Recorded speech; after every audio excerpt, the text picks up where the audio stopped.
Hello. मेरे channel travel of history में आप सभी का स्वागत है। और आज का जो टॉपिक है वो है जननायक कर्पूरी ठाकुर। हमारे चैनल के कमेंट बॉक्स में एक महोदय द्वारा ये कहा गया कि आप आज जननायक कर्पूरी ठाकुर के बारे में जो जानकारी है उसको अपने चैनल के माध्यम से शेयर करें। तो उनके बात के सम्मान में आज हम जननायक कर्पूरी ठाकुर, जिन्हें कि आज भारत सरकार द्वारा भारत रत्न पुरस्कार देने की घोषणा की गई है, आज हम उनके बारे में चर्चा करेंगे। भारत के अगर हम आधुनिक और आजादी के समय के काल को देखते हैं तो भारत के महान स्वतंत्रता सेनानी, शिक्षक, राजनीतिक और बिहार के पूर्व मुख्यमंत्री कर्पूरी ठाकुर को उनके विभिन्न योगदान के लिए भारत सरकार द्वारा भारत रत्न दिया जा रहा है। कर्पूरी ठाकुर को उनकी लोकप्रियता के कारण जननायक कहा जाता है, जिनका जन्म बिहार के समस्तीपुर जिले में हुआ था।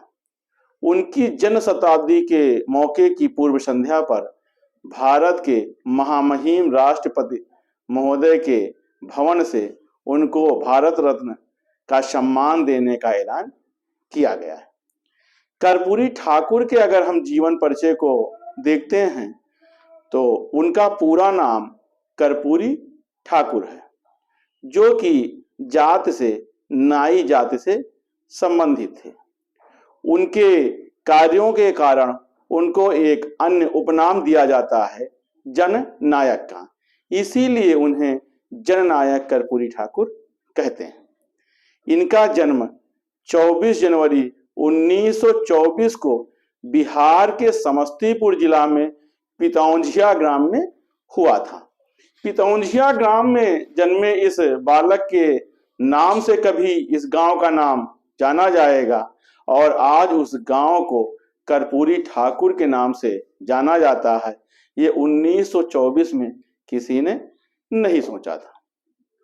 उनकी प्रसिद्धि का जो नाम है वो जननायक ही बोला जाता है। राजनीतिक पार्टी की दृष्टि से हम देखते हैं तो जननायक कर्पूरी ठाकुर द्वारा सोशलिस्ट पार्टी, भारतीय क्रांति दल, जनता पार्टी और लोक दल के पार्टी के माध्यम से राजनीति में अपना जो है समय बिताया गया था। हम देखते हैं तो पाते हैं कि मैट्रिक पास करने के बाद कर्पूरी ठाकुर बचपन में ही आजादी के आंदोलन में कूद पड़े थे। उन्होंने समाजवाद का उस समय रास्ता चुना था। आचार्य नरेंद्र देव के साथ वो सामाजिक आंदोलन से जुड़े थे। 1942 में महात्मा गांधी के असहयोग आंदोलन में भी जननायक कर्पूरी ठाकुर के द्वारा हिस्सा लिया गया था और इस आजादी की लड़ाई में उन्हें 2 बार जेल भी जाना पड़ा था। हम देखते हैं तो ये पाते हैं कि उनके इतिहास में वो आजादी मिलने के बाद भी विभिन्न राजनीतिक कारणों से 18 बार जेल को गए थे। जननायक कर्पूरी ठाकुर एक स्वतंत्रता सेनानी, शिक्षक और राजनीतिक रूप में तो जाने ही जाते हैं। इसके साथ वो बिहार के पहले ऐसे मुख्यमंत्री रहे हैं जो गैर कांग्रेसी पार्टी से संबंधित रहे हैं। उन्हें बिहार का दूसरा उप मुख्यमंत्री और 2 बार मुख्यमंत्री के पद का भी निर्वहन करना पड़ा था। लेकिन इतने बड़े पद पर पहुंचने के बाद भी जननायक कर्पूरी ठाकुर द्वारा अपने सिद्धांतों से कभी समझौता नहीं किया गया और अपने इन्हीं सिद्धांतों से समझौता न करने के कारण ही वो असली हीरो माने गए हैं। कर्पूरी ठाकुर को भारत छोड़ो आंदोलन के समय लगभग 26 महीने तक जेल में रहना पड़ा था। वह सोशलिस्ट पार्टी और भारतीय क्रांति दल की सरकार में 22 दिसंबर 1970 से 2 जून 1971 तक पहली बार मुख्यमंत्री और दूसरी बार जनता पार्टी की सरकार से जून 1977 से अप्रैल 1979 तक बिहार के मुख्यमंत्री रहे। कर्पूरी ठाकुर जैसा समाजवादी विचारधारा पर जीने वाले व्यक्ति अब हमें इस समाज में बहुत ही कम दिखाई पड़ते हैं और इसी कारण उन्हें जननायक कहा गया है। व्यवहार में अगर हम देखते हैं तो वो सरल और सरस हृदय के राजनेता माने जाते थे। सामाजिक रूप से पिछड़ी किंतु सेवा भाव के कारण महान लक्ष्य को चरितार्थ करती हुई नाई जात में जन्म लेने के कारण इस महानायक ने राजनीति को भी जन सेवा की भावना के साथ जिया था। उनकी सेवा भावना के कारण ही उन्हें जननायक कहा गया है। हमेशा वो गरीबों की अधिकारों की लड़ाई लड़ते रहे हैं और उप मुख्यमंत्री के बाद जब वो मुख्यमंत्री बनते हैं तब उन्होंने पिछड़ों को 12% आरक्षण मुंगेरी लाल आयोग के तहत प्रदान किया था। ये आरक्षण 1978 में दिया गया था, जिसमें कि पिछड़ी जात की 79 जातियां लाभान्वित हुई थी। उनके द्वारा इस आरक्षण के तहत अति पिछड़ा वर्ग को भी 8% का आरक्षण दिया गया था। उन्होंने खुद अपने संकल्प से अपने को कभी विचलित होने नहीं दिया था, इसीलिए उन्हें अपने सरकार की कुर्बानी भी देनी पड़ी थी और मुख्यमंत्री के रूप में वे अपने पूरे कार्यकाल को पूरा नहीं कर पाए थे। जननायक कर्पूरी ठाकुर के द्वारा बिहार बोर्ड की मैट्रिक परीक्षा से अंग्रेजी विषय की अनिवार्यता को समाप्त किया गया था। राजनीतिक जीवन में अगर हम देखते हैं तो कर्पूरी ठाकुर द्वारा 1952 में पहला विधानसभा चुनाव जीता गया था और इस विधानसभा चुनाव जीतने के बाद वो विधानसभा के चुनाव में कभी नहीं हारे थे। अपनी सादगी के कारण जननायक कर्पूरी ठाकुर जाने जाते हैं और अपने राजनीतिक जीवन में उन्होंने हमेशा सामाजिक मुद्दों को अपने एजेंडे में रखा था। वे जनता के सवाल को सदन में काफी मजबूती से उठाने के लिए जाने जाते थे। समाज के कमजोर तबकों पर होने वाले जुल्म, अत्याचार की घटनाओं से कर्पूरी ठाकुर कभी कभी बिहार सरकार को भी कटघरे में खड़ी करने की कोशिश करते थे। कर्पूरी ठाकुर को हम देखते हैं तो पाते हैं कि दूरदर्शी होने के साथ साथ वो एक अच्छे ओजस्वी वक्ता भी रहे हैं। आजादी के समय पटना की कृष्णा टाकीज की एक घटना का हमने अध्ययन किया था, जिसमें कि छात्रों की सभा को संबोधित करते हुए उनके द्वारा एक क्रांतिकारी भाषण दिया गया था, जिसमें उन्होंने कहा था कि हमारे देश की, हमारे भारतवर्ष की आबादी इतनी अधिक है कि केवल थूक देने मात्र से ही अंग्रेजी राज बह जाएगा। और इस भाषण से अंग्रेजी सरकार उनसे काफी खिन्न हुई थी और उन्हें दंड प्रदान किया था और इसी के साथ उनको जेल भेज दिया गया था। वो देशवासियों को सदैव अपने अधिकारों से जगाते रहते थे और अधिकारों को जानने के लिए कहते थे। उनका ये कहना था कि संसद के विशेषाधिकार जरूर कायम रहें, अक्षुण्ण रहें, बढ़ते रहें, आवश्यकता अनुसार पर जनता के भी अधिकार सुरक्षित रहने चाहिए और वो भी अक्षुण्ण रहने चाहिए, क्योंकि यदि कोई सरकार जनता के अधिकारों को कुचलेगी तो जनता आज नहीं तो कल संसद के विशेषाधिकारों को भी चुनौती दे देगी। कर्पूरी ठाकुर का जो चिर परिचित नारा उस समय समाज में बहुत ही तेजी से फैला था, उनका कहना था 100 में 90 शोषित हैं, शोषितों ने ललकारा है, धन धरती और राजपाट में 90 भाग हमारा है। उन्होंने ये भी कहा था, अधिकार चाहो तो लड़ना सीखो, पग पग पर अड़ना सीखो, जीना है तो मरना सीखो। इन्हीं दो नारों के बल पर उन्होंने समाज के एक पिछड़े शोषित वर्ग को जागरूक किया था। राजनीतिक दृश्य से देखते हैं, राजनीतिक घटनाक्रम से हम देखते हैं तो 1977 में कर्पूरी ठाकुर ने बिहार के बहुत ही प्रसिद्ध वरिष्ठतम नेता सत्येंद्र नारायण सिन्हा से नेता पद का चुनाव जीता था और इसी के साथ वो राज्य के 2 बार मुख्यमंत्री बने थे।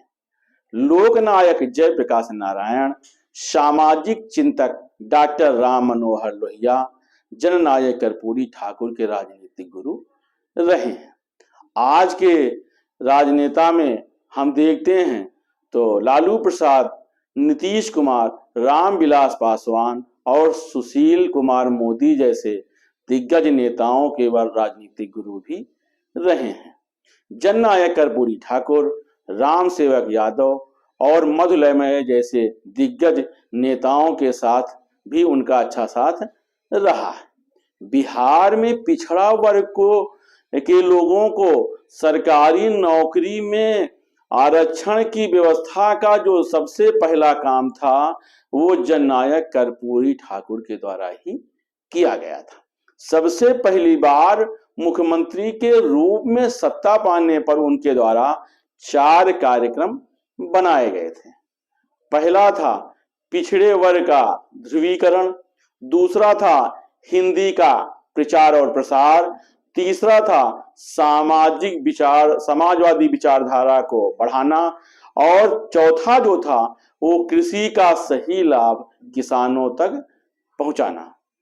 कर्पूरी ठाकुर के अगर उस समय के हम राजनीतिक जिस समय उत्थान पर वो रहे हैं उस समय के अगर हम घटनाओं को देखते हैं तो जब कर्पूरी ठाकुर मुख्यमंत्री थे और उनके दल के कुछ नेता अपने यहाँ शादियों में करोड़ों रुपए खर्च करते थे, उस समय जब कर्पूरी ठाकुर को अपनी बेटी की शादी करनी होती है तो उन्होंने उस समय आदर्श उपस्थित किया था।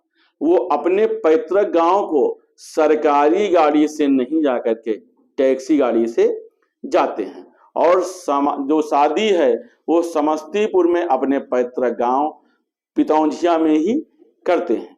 कर्पूरी ठाकुर चाहते हैं कि ये शादी देवघर के मंदिर में हो, लेकिन उनकी पत्नी जिद पर अड़ी रहती है कि नहीं ये शादी गांव से ही होगी, जो कि उनके साथ उनके परिवार के भी शादी को दर्शाता है।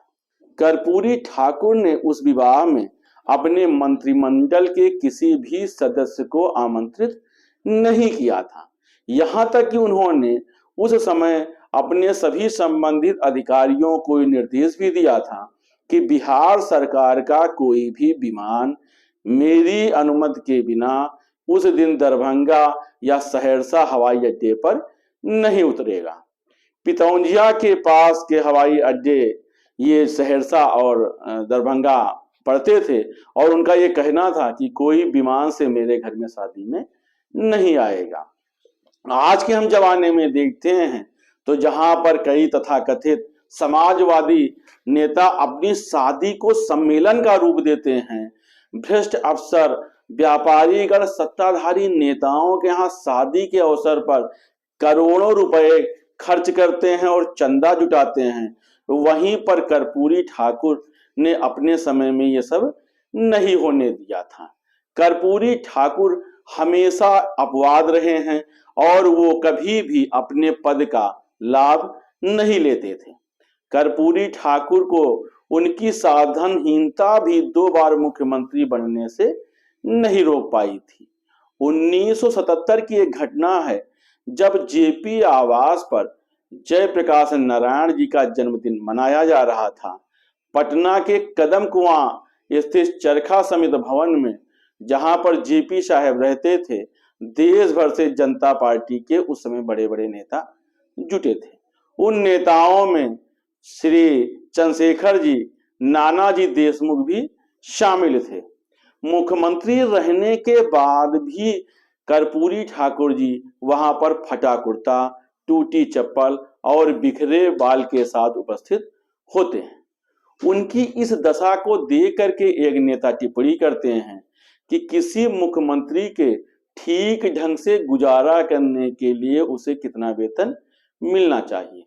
वो इस भाव को समझ जाते हैं, हंसते हैं और वो फिर अपनी कुर्सी से उठते हैं और अपने लंबे कुर्ते को सबके सामने फैला देते हैं, जिसमें बारी बारी से कुछ नेता उसमें पैसा डालते हैं।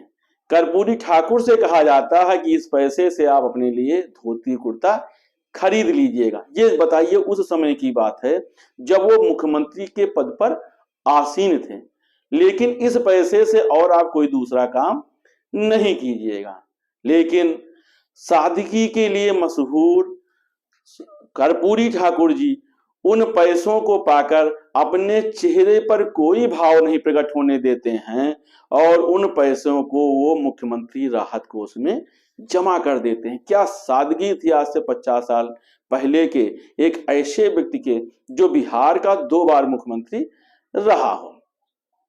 कर्पूरी ठाकुर बिहार में 2 बार मुख्यमंत्री, 1 बार उप मुख्यमंत्री और दशकों तक विधायक रहे हैं और विरोधी दल के नेता के रूप में भी रहे हैं।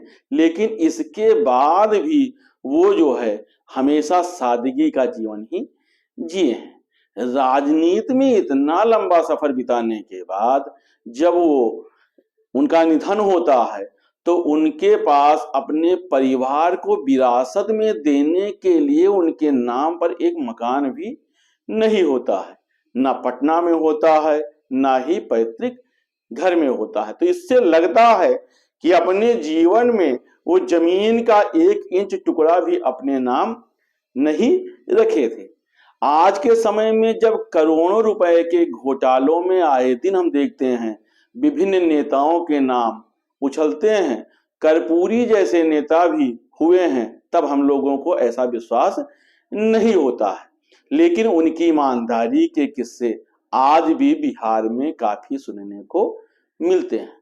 उनसे जुड़े लोगों ने अपने संस्मरण में बताया है कि कर्पूरी ठाकुर महोदय जब राज्य के मुख्यमंत्री रहे हैं तो उनके रिश्ते में उनके बहनोई उनके पास नौकरी मांगने के लिए जाते हैं और कहते हैं कहीं पर सिफारिश लगा करके नौकरी लगवा दीजिए। उनकी बात को सुन करके कर्पूरी ठाकुर काफी गंभीर होते हैं। इसके बाद वो अपनी जेब से 50 रुपए निकाल कर उन्हें देते हैं और कहते हैं जाइए उस्तरा खरीद लीजिए और अपने पुश्तैनी धंधा को आरंभ कीजिए। आज हम देखते हैं कि कई नेता अपने रिश्तेदार, नातेदार या अपने सगे संबंधियों को विभिन्न व्यवसाय में संलग्न करते हैं, लेकिन वो उनकी ईमानदारी का परिचायक था कि उन्होंने अपने पद का दुरुपयोग करके किसी के अधिकार से किसी को वंचित नहीं किया और ये कहा कि आप अपनी योग्यता के बल पर ही नौकरी पाइए, योग्यता नहीं है तो अपने जो पुश्तैनी धंधे हैं उसको अपनाइए।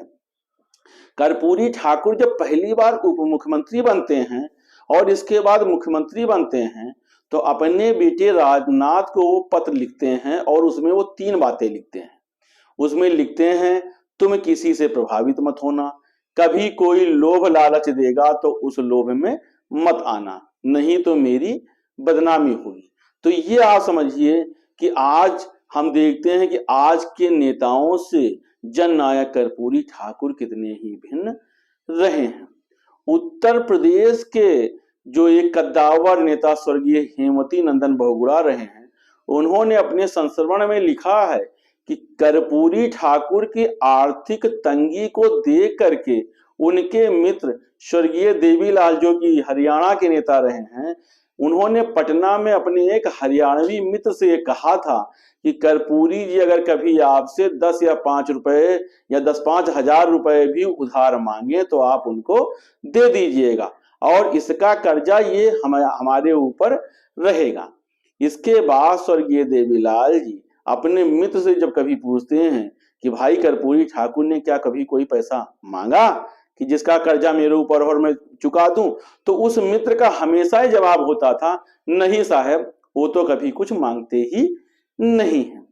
इसी प्रकार की एक घटना और याद आती है, 80 के दशक की बात है, जब वो बिहार विधानसभा में नेता प्रतिपक्ष थे और विधानसभा की बैठक चल रही थी, तो उन्होंने एक पर्ची पर एक नोट भिजवा करके अपने ही दल के एक विधायक से कहा कि हमको थोड़ी देर के लिए जीप उधार दे दो, हमको लंच करने घर जाना है। उस विधायक ने उसी कागज के नोट पर, जो कागज का चिट गया था, उस पर लिखा, मेरी जीप में तेल नहीं है। कर्पूरी ठाकुर जी, आप 2 बार मुख्यमंत्री रहे हैं, कार क्यों नहीं खरीद लेते हैं? बताइए, उन मतलब जो 2 बार मुख्यमंत्री, 1 बार उप मुख्यमंत्री रहा हो, उसके पास गाड़ी नहीं थी, और अपने मित्र से, जब अपने विधायक से उधार मांगते हो तो गाड़ी भी नहीं देता है। ये संयोग नहीं था, संपत्ति के प्रति उनका मतलब कोई लगाव नहीं था।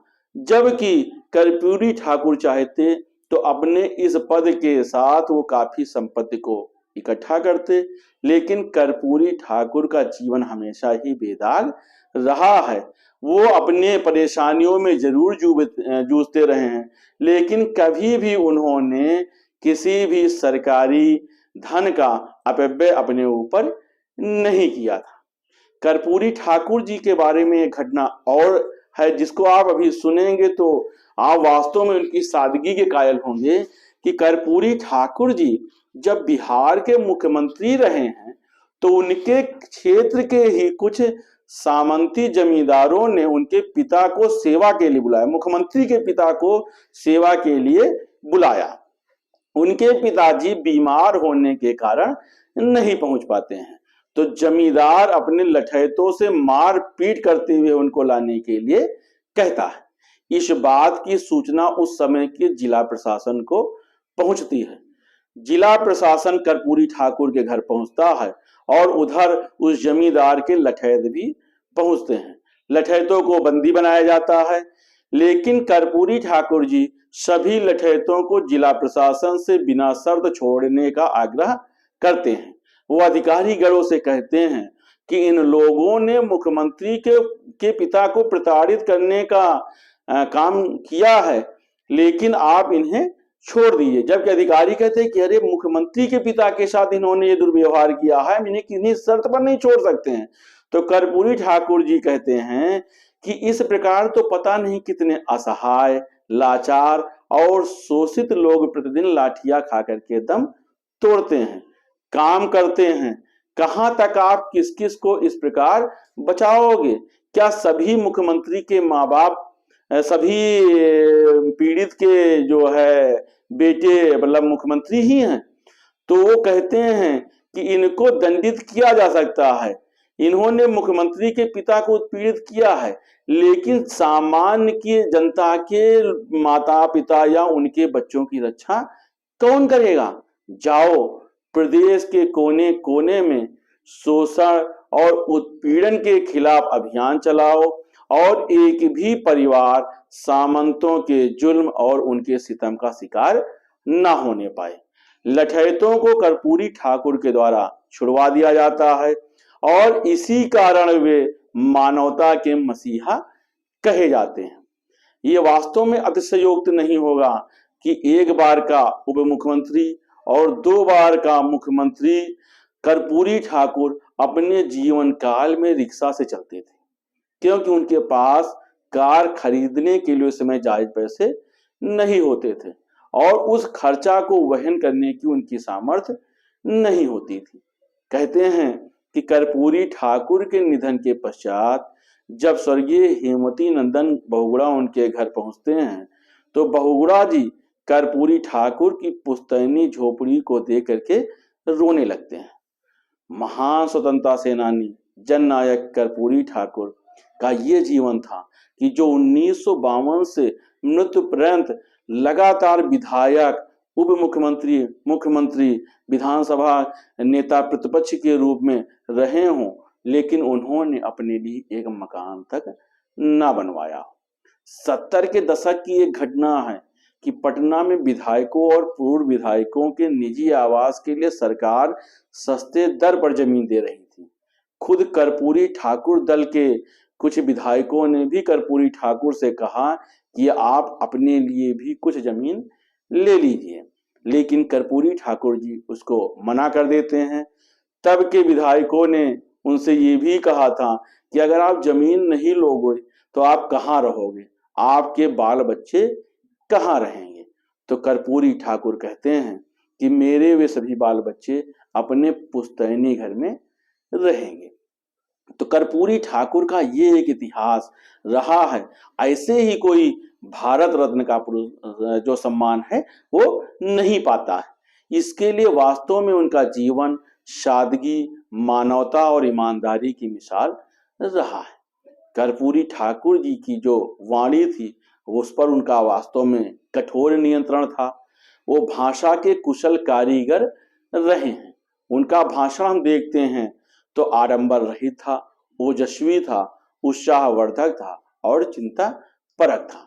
कड़वा से कड़वा सच बोलने के लिए वे इस प्रकार के शब्दों का प्रयोग करते थे जिससे सुन करके विपक्ष तिलमिला उठता था, लेकिन उन शब्दों में कोई असभ्यता नहीं रहती थी।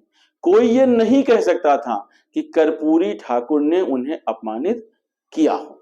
उनकी आवाज बहुत ही खनकदार और चुनौतीपूर्ण होती थी, लेकिन उनके आवाज में, वाणी में, भाषा में हमेशा सत्य, संयम और संवेदना का भरपूर पुट होता था। कर्पूरी ठाकुर को जब कोई गुमराह करने की कोशिश करता था तो वो जोर से झल्ला उठते थे। क्रोध से उनका चेहरा लाल हो जाता था। ऐसे अवसरों पर वो कम बोलते थे, लेकिन वो कुछ बोलते नहीं थे, लेकिन इसका रोष उनकी आंखों में सदैव साफ साफ झलकने लगता था। विषम से विषम परिस्थितियों में भी शिष्टाचार और मर्यादा की लक्ष्मण रेखाओं का उन्होंने कभी उल्लंघन नहीं किया था। सामान्य, सरल, सहज जीवन शैली के हिमायती जननायक कर्पूरी ठाकुर को प्रारंभ से ही सामाजिक और राजनीतिक अंतर विरोधों से जरूर जूझना पड़ा। कर्पूरी ठाकुर के बारे में एक बात जो बहुत ही विशेष हमको दिखाई पड़ी जब हमने उनके जीवन का अध्ययन किया, तो कर्पूरी ठाकुर जी जब कुछ लिखाते थे और लिखाते लिखाते उन्हें नींद आ जाती थी, तो नींद टूटने के बाद वो उसी शब्द से अपनी बात को प्रारंभ करते थे जहां पर उस शब्द की समाप्ति होती थी, जहां पर उनको नींद आई होती थी। वास्तव में बताइए कितने ही बेजोड़ व्यक्ति रहे होंगे, मानसिक क्षमता पर उनका मतलब मानसिक उस पर उनका कितना नियंत्रण रहा होगा कि आदमी सोते समय जो बात लिखा रहा और सुबह उठे तो उसी शब्द से चालू करे। हम लोग भी देखते क्या कल लिखा रहे थे, क्या कल कहां तक हम लोगों का ये पूरा हुआ था, लेकिन उसी शब्द से वो चालू करते थे। तो वो उनके एक मानसिक आईक्यू को भी दिखाता है कि वो कितने ही तेज दिमाग के व्यक्ति रहे हों और कितना ही उनका जो मानसिक वो है हमेशा जागृत रहता था। कर्पूरी ठाकुर जी का जो व्यक्तित्व था वो हमेशा निरापद रहा है, सादगी पूर्ण रहा है, और हम देखते हैं तो किसी भी व्यक्ति में इतने चीजें नहीं मिलती हैं। ईमानदार हो, कर्मठ हो, तेज हो और न्यायप्रिय हो, और इतने नीचे स्तर से उठ करके इतनी ऊंची सत्ता को हासिल करने के बाद भी अपने को उसी जड़ से जोड़े रहा हो। लेकिन इन सब चीजों के कारण ही जननायक कर्पूरी ठाकुर का कद आज बहुत ऊंचा है और अपनी नियत की वजह से ही वे आज सर्व समाज के नेता माने गए हैं और इसी कारण उन्हें जननायक की उपाधि से सम्मानित किया गया है। और यही कारण रहा है कि भारत सरकार ने उनकी इन पूरे जीवन के विचारधारा, उनके ईमानदारी और उनकी सादगी को देख करके भारत रत्न सम्मान से सम्मानित किया है। धन्यवाद।